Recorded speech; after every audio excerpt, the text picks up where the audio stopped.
Are you ready to jump into the unknown and explore a world beyond your imagination? A world that tests your luck and is beyond limits. But the question is, are you ready to jump? If it is a yes, then you have jumped into the world of ultimate entertainment. Welcome to YOLO 247, a place of fun, indulgence, and endless surprises.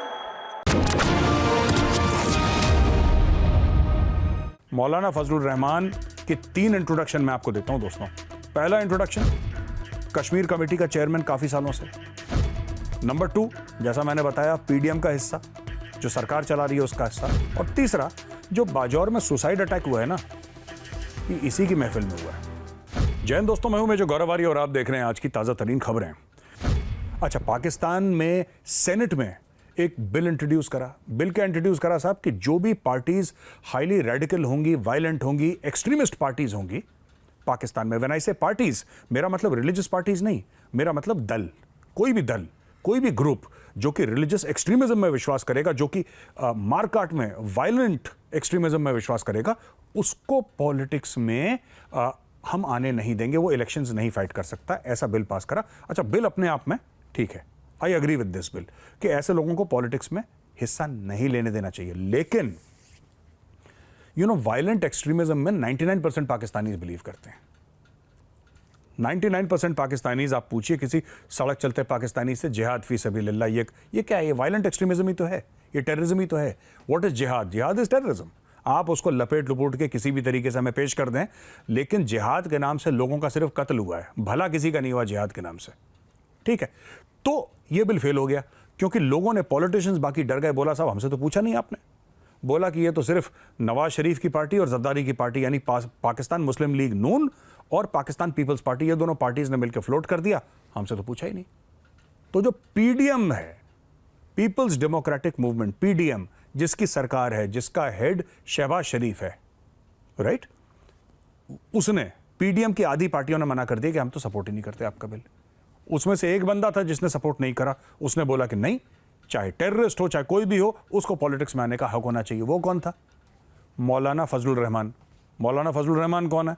मौलाना फजलुर रहमान के 3 introduction मैं आपको देता हूं दोस्तों। पहला introduction, Kashmir committee का chairman काफी सालों से। नंबर 2, जैसा मैंने बताया, पीडीएम का हिस्सा, जो सरकार चला रही है उसका हिस्सा। और तीसरा, जो बाजौर में सुसाइड अटैक हुआ है ना, ये इसी की महफिल में हुआ है। क्योंकि जो ऑर्गेनाइजेशन है जिसके ऊपर अटैक हुआ है, उसका नाम है जमातुल उलेमाए इस्लाम फजलुर रहमान फैक्शन, इसके नाम का। तो जेयूआई का जो फैक्शन है, फजल फैक्शन, ये इसके नाम से है, इसके लोगों पे। यानी कि यही कह रहा था कि नहीं, इनको पॉलिटिक्स में आने देना चाहिए, ये टेररिस्ट का सपोर्ट कर रहा है, ये रिलीजियस एक्सट्रीमिज्म का सपोर्ट कर रहा है, और उन्हीं लोगों ने इसको ठोक दिया। 45 बंदे इस दुनिया से चले गए दोस्तों। वाइस प्रीमियर है चाइना का, वो पाकिस्तान की 3 दिन पे विजिट पे है। वो 3 दिन की विजिट में वो China Pakistan economic corridor celebrate कर रहा है। और मैं आपको बता दूं कि पाकिस्तान में कई ऐसे लोग हैं जो चाइना पाकिस्तान इकोनॉमिक कॉरिडोर के खिलाफ हैं, सिर्फ बलूचिस्तान के अंदर ही नहीं, बलूचिस्तान के बाहर भी। और सोचने वाली बात यह है कि बलूचिस्तान में जो बलोच हैं वो माइनॉरिटी में, और वहां पे मेजॉरिटी पॉपुलेशन पश्तूनों की है। एक और बात, जितनी भी इनकी फ्रीडम फाइटर वाली तंजीमें हैं बलूचिस्तान में, जो कहती हैं कि बलूचिस्तान को आज़ाद होना चाहिए, उसमें से कुछ ऐसी तंजीमें हैं, कुछ ऐसे ग्रुप्स हैं जो कि तहरीक तालिबान पाकिस्तान के साथ जाके उन्होंने हाथ मिला लिया।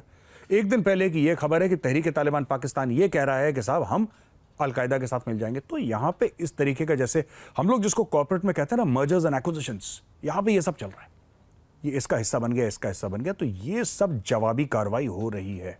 अच्छा, कल का आपको पता है कि बाजौर खैबर पख्तूनख्वा पाकिस्तान में क्या हुआ? एक आत्मघाती हमला हुआ, सुसाइड अटैक हुआ, खुदकुश हमला हुआ, और 45 लोग अभी तक उनके मरने की खबर है। 200 लोग अस्पताल में हैं और सम ऑफ देम आर क्रिटिकल हालत में हैं। डॉक्टर्स कहते हैं पता नहीं कितने बचेंगे, नहीं बचेंगे। सबसे पहले हमें कंडेम करना चाहिए ऐसे वायलेंस को, कि ऐसा वायलेंस हुआ है, इनोसेंट लोग मारे गए हैं। इसके 2-4 दिन पहले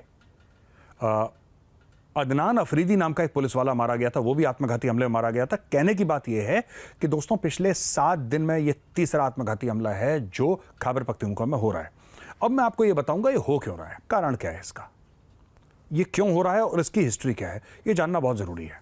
तो दोस्तों, ये हो क्यों रहा है, इसके कई कारण हैं। एक तो पाकिस्तानी फौज ने एज यूजुअल बढ़ के मारने वाली फौज है, अपनी अपने कद से ज़्यादा बात करने वाली फौज है, इन लोगों ने तालिबान को धमकी दे दी। कोर कमांडर्स कॉन्फ्रेंस में सब लोगों ने बोल दिया कि अगर तुम लोगों ने पाकिस्तान में हमले बंद नहीं करे, हम तुम्हारे ऊपर हमला कर देंगे। ख्वाजा आसिफ जो पाकिस्तान का डिफेंस मिनिस्टर है, वो और बड़ा बड़बोला है। उस भाई ने ये बोल दिया कि साहब अगर आप अटैक बंद नहीं करेंगे तो फिर देखिएगा हम घुस के मारेंगे आपको। यही बात जनरल आसिम मुनीर ने बोल दी। यही बात ISPR जो उनका माउथ पीस है, propaganda mouth piece, inter services public relation, जो तीनों आर्मी, नेवी, एयरफोर्स पाकिस्तान का एक माउथ पीस है, which is run by Pakistan army, उसने भी बोल दिया कि साहब घुस के मारेंगे। अब ये सब फिल्मी डायलॉग आपने मार दिया, ठीक है, करना धरना आपने था नहीं कुछ, आपके पास पैसे नहीं है अटैक करने के लिए, आपके पास कुछ नहीं है, लेकिन आपकी बातें इतनी बड़ी बड़ी हैं। अब अफगान जो लोग हैं ना, उनको दबाना, उनको धमकाना, ये थोड़ा सा मुश्किल है। अगर आप सिकंदर महान के समय से ले लें, अलेक्जेंडर द ग्रेट के समय से ले लें, फिर आप ले लें 79 to 89 के बीच का जो दौर था जब सोवियत रूस घुस बैठा था अफगानिस्तान में, फिर आप देख लें 9/11 के बाद अमेरिका बहादुर घुस गया, तो उनको तो कोई हरा नहीं पाया।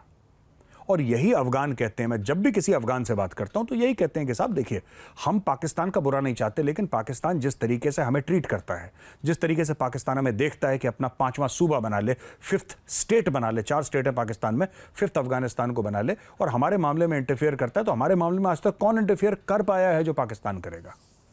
हमारे मामले में क्या सोवियत रूस इंटरफेयर कर पाया? क्या अपनी हुकूमत चला पाया? मार मार के भगा दिया। अमेरिकन को हमने बोला कि भाई साहब यू टर्न लो और वापस भागो यहाँ से, you are not welcome here. तो जब ये दो दुनिया के बड़े सुपर पावर्स को हमने कुछ नहीं समझा, तो पाकिस्तान किस खेत की मूली है? एक तो ये बात है कि पाकिस्तान ने दी धमकी और उसकी जवाबी कार्रवाई हुई होगी, ऐसा मेरा एनालिसिस है। दूसरी चीज, तो ये छोटा मोटा एनालिसिस था आज की मेन ब्रेकिंग न्यूज का। दोस्तों, अगर न्यूज पसंद आए तो एक बार लाइक का बटन जरूर दबाइएगा। मैं कल फिर हाजिर होऊंगा एक नई खबर के साथ। तब तक के लिए जय हिंद।